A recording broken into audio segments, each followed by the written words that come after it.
लग्नानंतर होईलच प्रेमच्या आजच्या भागाची सुरुवात होते नंदिनीपासून. तर आता इथे नंदिनी आपल्या बॅगेतून डिवोर्स पेपर्स काढते आणि ते डिवोर्स पेपर्स आता घेऊन जीवाला देते. तर आता जीवा ते डिवोर्स पेपर्स बघतो आणि नंदिनीची त्याच्यावर असलेली सही सुद्धा बघतो.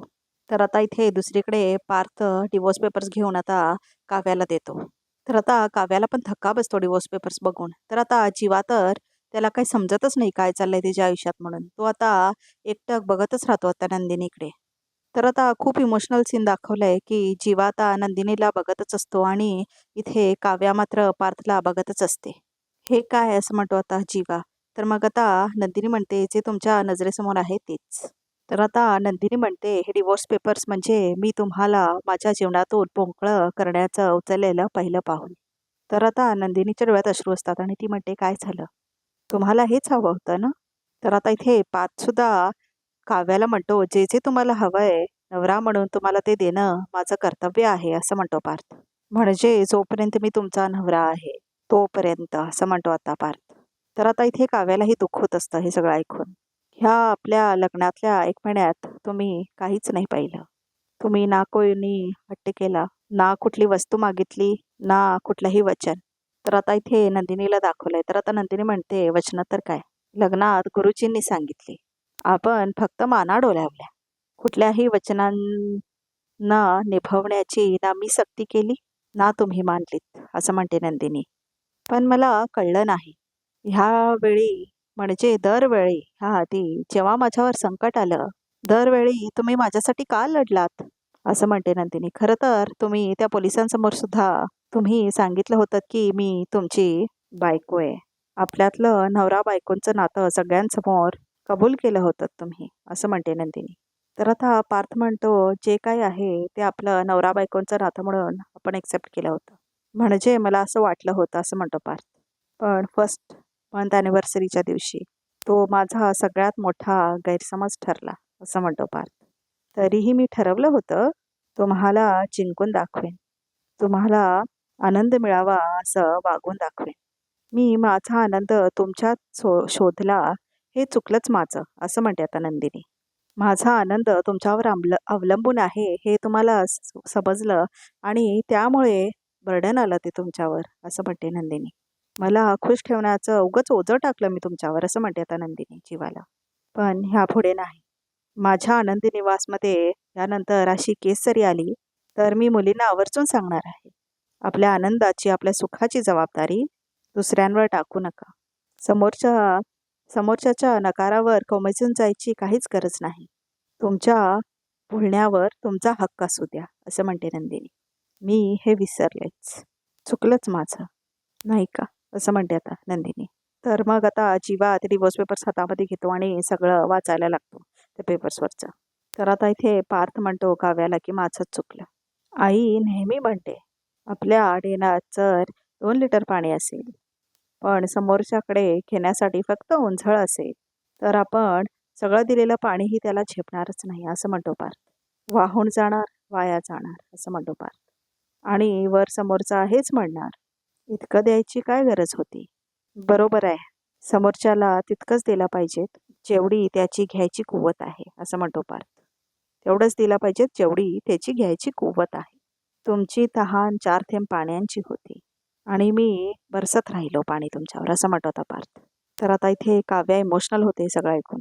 असो, हे पेपर्स माझी सही मी केली आहे, विचार करा आणि साही पण करा असं म्हणतो आता पार्थ. तर आता काव्यासुद्धा ते पेपर्स वाचते आणि बघते पार्थची सही असते त्याच्यावरती. तर आता काव्या ते पेपर्स घेऊन रडायला लागते बघून. मला असं वाटतंय की विचार घेण्याएवढाही वेळ घेणार नाही तुम्ही असं म्हणते आता नंदिनीने जीवाला. तर आता इथे नंदिनीने जीवाला दाखवलंय परत. असो, तुम्हाला जे हवंय ते आहे ह्या पेपर्समध्ये. पुढच्या 7 दिवसांच्या आत तुम्ही ह्यावर सही करा असं म्हणते नंदिनी आता जीवाला. तर आता जीवाला काही सुचतच नाही आणि तो आता बघतच राहतो ते पेपर्सकडे आणि नंदिनीकडे. तर आता इथे पार्थसुद्धा काव्याला म्हणतो की 7 दिवसांनी आम्ही कोर्टात जाऊया आणि आणि हे नातं संपून टाकू असं म्हणतो पार्थ आता काव्याला.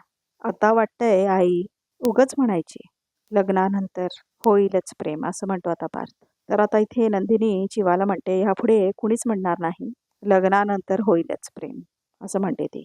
तर आता जीवाला खूप मोठा धक्का बसतो हे ऐकून. तर आता खूप इमोशनल सीन दाखवलाय पार्थ आणि काव्याचा आणि नंदिनी जीवाचा. तर आता पार्थ आणि नंदिनी दोघंही निघून जातात आपल्या आपल्या खोल्यातनं. तर आता जीवाला आठवतं की नंदिनी काय म्हटलेली असते ते. हे डिव्होर्स पेपर्स म्हणजे मी तुम्हाला लग्नातून मोकळं करण्याचं उचललेलं पहिलं पाऊल. माझी सही मी केली आहे. विचार करा आणि सही पण करा असं म्हटलेलं असतं ना पार्थ. तर आता काव्या आणि जीवा दोघांना आठवत असतं की नंदिनी आणि पार्थ ह्यांना काय बोललेले असतात ते डिव्होर्स पेपर्स देताना ते. तर आता परत जीवाला आठवतं की तुम्हाला जे हवंय ते या पेपर्समध्ये आहे. पुढच्या 7 दिवसांमध्ये ह्यावर सही करा असं म्हटलेले असते ना नंदिनी आता जीवाला. ते आठवतं आता त्याला आणि तिच्या डोळ्यात सुद्धा अश्रू येतात. तर आता इथे काव्याला सुद्धा डिव्होर्स पेपर्स बघून खूप अश्रू येतात डोळ्यातनं. तर आता जीवाला आठवतं कसं नंदिनी त्याला शर्ट घालत असते जेव्हा त्याला लागलेलं असतं. कसं त्याच्या गाडीवरून फिरत असते. सगळ्या जुन्या आठवणी येतात आता त्याला. नंदिनी बरोबर घालवलेले क्षण सगळे आठवतात त्याला. तो कसं नंदिनीला मिठी मारलेला असतो ते सुद्धा आठवतं त्याला. तर आता इथे काव्याला सुद्धा पार्थबरोबर घालवलेले क्षण आठवतात. कसं पार्थने तिचा पदर पकडलेला असतो. कसं तिला टॉवेल दिलेला असतो पार्थ. कसं तिच्यासाठी फ्रूट सॅलड बनवलेला असतो. हे सगळं आता आठवतं काव्याला. तर आता खूप इमोशनल सीन दाखवलंय. काव्या वाचत असते डिव्होर्स पेपर्स आणि तिथे जीवासुद्धा डिव्होर्स पेपर्स वाचतच असतो. तर आता इथे सकाळ झालेलं दाखवलंय आणि काव्या फोनवर बोलत असते अनिशासोबत आणि म्हणत असते रडत-रडत की "अगं हो अनिशा, अगं मी नाही, पण पार्थने मला डिव्होर्ससाठी विचारलंय." असं म्हणते आता काव्या. "काय?" असं म्हणते आता अनिशा. "नाही, नाही, हे असं काय बोलतेस तू? बोल अगं काव्या, परवाच तर ते तुझ्यासाठी रेड वेल्वेट पेस्ट्री घेऊन आले होते ना आणि काल थेट डिव्होर्स पेपर्स? हे डिव्होर्स पेपर्सच घेऊन आलेत? How is this possible?" असं म्हणते आता अनिशा. "काय डोक्यावर पडलेत का ते?" असं म्हणते अनिशा. तर आता काव्या म्हणते, "ते नाही पडले डोक्यावर अनिशा. मी डोक्यावर पडले होते." "म्हणजे?" असं म्हणते आता अनिशा. तर मग आता काव्या म्हणते, "मामा-मामीचे आले होते, त्यांच्यामुळे माझी चिडचिड झाली होती गं. मी सैरवैर झालेले म्हणून मीच त्या डिव्होर्स लॉयर्सना फोन केला होता."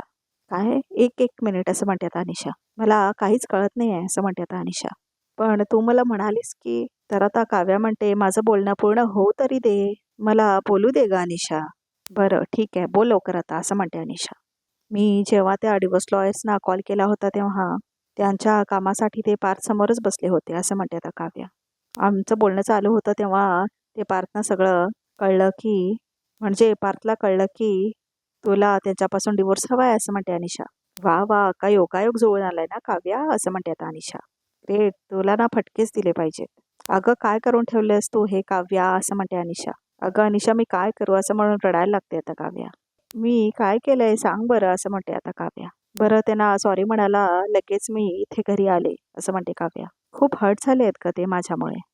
खूप हर्ट झालेत. मी आल्या आल्या त्यांना सॉरी बोलले. सॉरी आल्या आल्या बोलणार होते त्यांना, पण त्यांनी सरळ माझ्या हातात डिव्होर्स पेपर्स देऊन टाकले," असं म्हणते आता काव्या. तर आता अनिशा म्हणते, "बापरे, आता काय करायचं ठरवलंयस तू?" असं म्हणते आता अनिशा काव्याला. "माहीत नाही," असं म्हणते आता काव्या. तर आता अनिशा म्हणते, "माहीत नाही म्हणजे? हे काय बोलतेस तू काव्या? हे काय उत्तर आहे?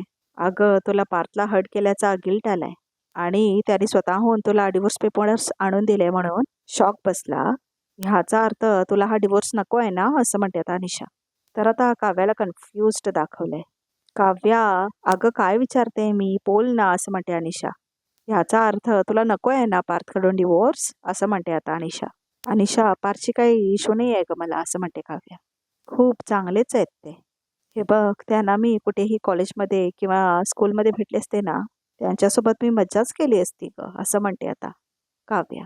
"ते कितीही चांगले असले तरी माझा प्रॉब्लेम हाच आहे की मी त्यांना नवरा म्हणून एक्सेप्ट नाही करू शकत," असं म्हणते आता काव्या. "आणि मुळात मला डिव्होर्स हवा होता म्हणून मला हे लग्न लग्न नको होतं," असं म्हणते काव्या. "ओके, म्हणजे तुला पार्थ नको आहे असं काही नाही आहे ना?" असं म्हणते आता अनिशा. "तुला हे लग्न नको आहे, बरोबर?" असं म्हणते अनिशा. "अगं बोल ना," असं म्हणते अनिशा. "बरोबर ना गं काव्या?" तर आता इथे जीवा आणि मिथुन काकांना दाखवलंय. तर आता मिथुन काका म्हणत असतात, "काय चूक आहे? काय बरोबर आहे? हे कळायचं बंद झालंय तुला जीवा," असं म्हणतो आता मिथुन काका. "अरे नंदिनीसारख्या समजूतदार मुलीला तुझा वेडेपणा झेपलेला नाही. तिने हात टेकला तुझ्यासमोर. म्हणजे बघ तू काय करून बसलास," असं म्हणतो आता मिथुन काका जीवाला. तर आता जीवाच्या डोळ्यात अश्रू असतात आणि तो म्हणतो, "अरे सगळं कळतंय मला. नंदिनी प्रचंड चांगली मुलगी आहे. मला ना कधी-कधी असं वाटतं ना की मी ना तिला डिझर्वच करत नाही. मी ना कुणालाच डिझर्व करत नाही. ना नंदिनीला ना काव्याला असं म्हणून जोरात रडतो आता जीवा. तर मग आता मिथुन काका म्हणतात बोंबल, अजून मोठ्याने बोंबल. असं म्हणून मिथुन काका आता जाऊन दरवाजा लावून घेतात आता जीवाच्या खोलीचा. जीवा तुझं ना आता असं झालंय की काय सांगू कोणाला, चुकलाय जीवाला. माईक आणून देऊ का तुला, त्याच्यावर बोंबल. अरे काव्याची नाव घ्यायचं इथे गरज आहे का आता, असं म्हणतो आता मिथुन काका. तिचं नाव ना घेतल्याशिवाय तुझा दिवस जात नाही, असं म्हणतो आता मिथुन काका. अरे फार्म हाऊसवर आपलं बोलणं झालं, मी म्हणालो जीवा काय हवंय बोल, काय करायचं ते सांग. तू काय म्हणालास, नंदिनीला दुखवायचं नाही.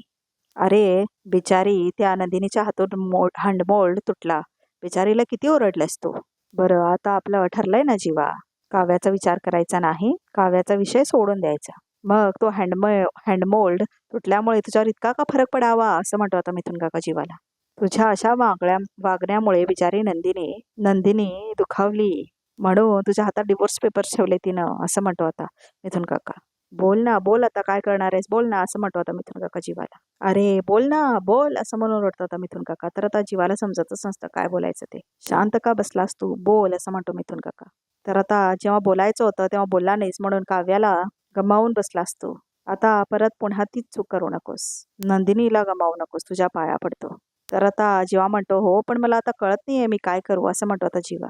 तू सांग मला मी काय करू, असं म्हणतो जीवा. तर मग आता मिथुन काका म्हणतात काहीही कर जीवा, काहीही कर. नंदिनी तुझ्या आयुष्यातून या घरातून जाता कामा नये, असं म्हणतात मिथुन काका.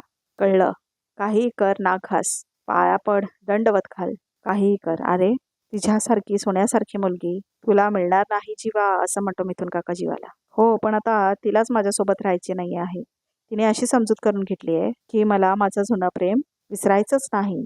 आणि आता मी तिला कितीही समजावण्याचा प्रयत्न केला तर तिला असंच वाटणार आहे की मी तात्पुरती मलमपट्टी करतोय. किती सांगितलं म्हणजे, असं म्हणतो आता मिथुन काका. आता आता असं कितीसं तू आता तिला समजावून सांगितलंस, असं म्हणतात आता मिथुन काका. सांग ना कितीसं सांगितलं. हे बघ ती काय म्हणेल, ती ऐकून घेईल का नाही त्याचा विचार करू नकोस, डोक्यातून काढ. डायरेक्ट तिच्यासमोर जा, बस बस, नाही तर उभा राहा आणि सगळं तिला मनातलं सांग. बाई मला जरा वेळ दे, मी तुझा विचार करतोय, कळलं, असं म्हणतो मिथुन काका. पण मी नाही करत आहे ना तिचा विचार, असं म्हणतो आता जीवा. मी नाही करत आहे तिचा विचार आणि हे तिला चांगलंच माहिती आहे. तिला ते दिसतंय, जाणवतंय, माझी बॉडी लँग्वेज बघून कळतंय मला तिला गमवायचं नाही आहे. पण मला थोडा वेळ हवाय काव्याला विसरायला, असं म्हणतो आता जीवा. आता ना माझ्या मेंदूला गळू व्हायची वेळ आली जीवा, असं म्हणतो आता मिथुन काका. अरे डोकं ठिकाण्यावर आहे तुझं, असं म्हणतो आता मिथुन काका. इकडे म्हणतो नंदिनीचा विचार करत नाही, दुसरीकडे म्हणतो काव्याला विसरायला वेळ द्या, ह्यात मी विसरलो कोण आहे ते, असं म्हणतो मिथुन काका. अरे तुझं म्हणणं नेमकं काय आहे, काय आयुष्यभर ह्या पुलावून त्या पुलावर उड्या मारत बसायचं आहे, असं म्हणतात मिथुन काका. मला कळतंय काका, मी भले तिचा विचार करत नसेल पण मी जाऊन तिच्याशी बोलणार आहे, सगळं सांगणार आहे मी तिला, असं म्हणतो आता जीवा. तर आता इथे परत काव्य आणि अनिशाचं बोलणं दाखवलंय. तर आता इथे काव्य म्हणत असते खूप दुखावलंय मी प्रार्थना, सॉरी, तर मला त्यांना म्हणावंच लागेल, असं म्हणते ती. तर आता अनिशा म्हणते सॉरी म्हण ना, हात जोड, कान पकड, काय हवं ते कर. अनिशा आता तू तर असं माझ्याशी नको बोलूस ना, असं म्हणून रडते आता काव्या. तर आता अनिशा म्हणते मग काय करू, तुझं मूर्खासारखं बोलणं ऐकत राहू, असं म्हणते अनिशा. आणि आत्ता सॉरी म्हणावंसं वाटतंय तुला, असं म्हणते अनिशा. आधी सपासप वार करायचे आणि नंतर भरभरून त्या जखमेवर तूप लावायला यायचं. आणि आता जे काही हे सॉरी म्हणायचं ठरवलंय ते तरी जमतंय का बघ, असं म्हणते आता अनिशा. आणि आता हे म्हणून अनिशा फोन कट करते आणि ठेवते. तर आजचा एपिसोड मात्र इथेच संपतो. तर बघूया आता रिकॅपमध्ये काय आहे ते. तर आता इथे काव्या पार्थकडे येते, पार्थ पार्थ म्हणत. तर आता इथे जीवासुद्धा नंदिनीकडे येतो आणि म्हणतो मला तुझ्याशी काहीतरी बोलायचं आहे. तर आता इथे काव्या पार्थला म्हणते मला माझ्या पास्टबद्दल बोलायचं आहे. तर आता इथे जीवा नंदिनीला म्हणतो तुला ऐकायचं होतं ना ती मुलगी कोण आहे, मी सांगायला तयार आहे, असं म्हणतो तो. तर मग आता तेवढ्यातच रिकॅपसुद्धा संपतं. तर आता बघूया पुढच्या एपिसोडमध्ये काय होतं ते. आणि ह्या चॅनलला नक्की सबस्क्राईब करा.